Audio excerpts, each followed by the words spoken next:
Hello बच्चों, let's read the question. A tangential force F acts at the top of a thin spherical shell of mass m and radius capital R. Find the acceleration of the shell if it rolls without slipping.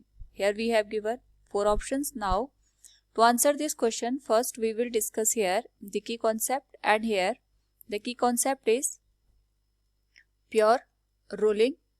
Now we know that the condition of pure rolling without slipping is given as A equals alpha into r. Here A is the acceleration, translational acceleration, and alpha is the angular acceleration, and r is the radius of the given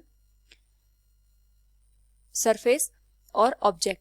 तो हमारे पास एक यहाँ पे spherical shell दे रखा है जिसपे हम टेंजेंशियल फोर्स F लगा रहे हैं, और यहाँ पे हमारे पास जो रेडियस दे रखी है it is given as capital R.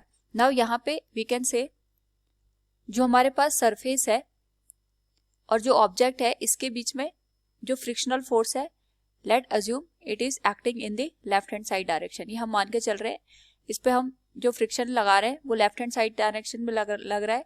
ये राइट हैंड साइड में भी हो सकता है, वो डिपेंड करता है कि हमारे पास जो एक्सटर्नल फोर्स है इसकी डायरेक्शन कहाँ को है.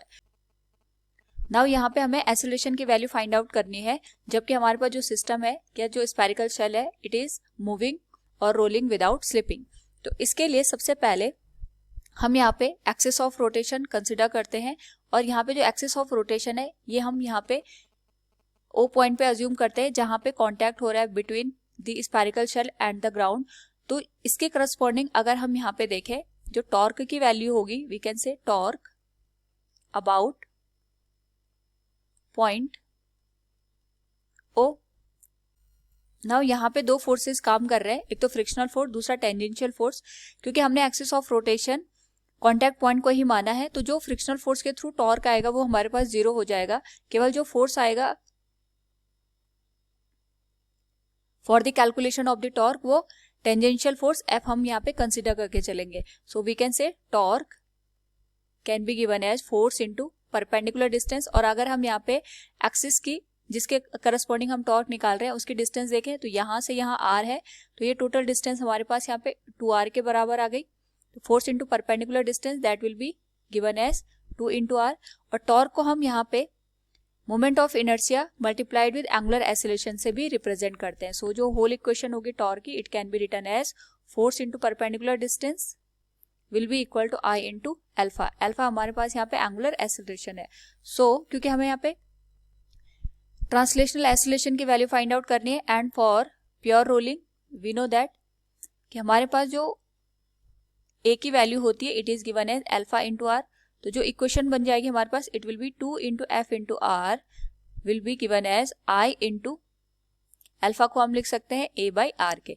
नाउ यहाँ पे जो स्फेरिकल शेल है उसका मोमेंट ऑफ इनर्शिया अगर हम यहाँ पे पॉइंट ओ के अबाउट निकालें तो we can say moment of inertia of spherical shell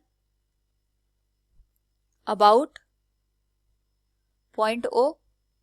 तो इसके लिए हमें यहाँ पे एक तो सेंटर ऑफ मास के करस्पॉन्डिंग मोमेंट ऑफ इनर्शिया पता होता है कि जो हमारे पास स्फेरिकल शेल है इसका जो moment of inertia corresponding to the axis centre of mass कितना है हमारे पास, अगर हम इसको कंसिडर करें यहाँ पे it will be like this, centre of mass के करस्पॉन्डिंग मोमेंट ऑफ इनर्शिया. दूसरा, क्योंकि हमें ओ पॉइंट के करस्पॉन्डिंग मोमेंट ऑफ इनर्शिया पता करना है, तो इस एक्सिस के करस्पॉन्डिंग अगर हमें मोमेंट ऑफ इनर्शिया चाहिए तो this whole distance is given as r. तो we can use here parallel axis theorem.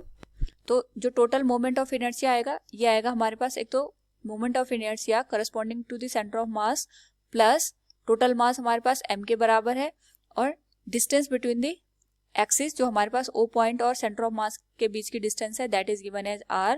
इसका स्क्वायर हम लेके इसको ऐड कर देंगे, तो जो i की वैल्यू होगी तो वो हो जाएगी हमारे पास यहाँ पे moment of inertia corresponding to the centre of mass it will be 2/3 m into R square plus m into R square. दोनों को अगर हम यहाँ पे ऐड कर दें तो ये आ जाएगा 5/3 m into R square. Now ये वैल्यू अगर हम यहाँ पे गिवन टॉर्क एक्सप्रेशन में पुट कर दें तो ये आ जाएगा 2 into F into R will be given as 5/3 m into R square multiplied with A by R के. तो r से r कैंसिल हो जाएगा, और यहाँ से अगर हम r को कैंसिल कर दें तो इक्वेशन बन जाएगी 2F equals 5/3 m into AK. सो यहाँ से अगर हम एक्सेलरेशन की वैल्यू देखें, it will be given as 6F divided by 5 into m. So from the given option अगर हम यहाँ पे एक्सेलरेशन को कंपेयर करें, we can say here find the acceleration of the shell if it rolls without slipping, it will be 6F divided by 5m. Option 4 will be the correct answer. Hope all you understood it. Thank you and best of luck.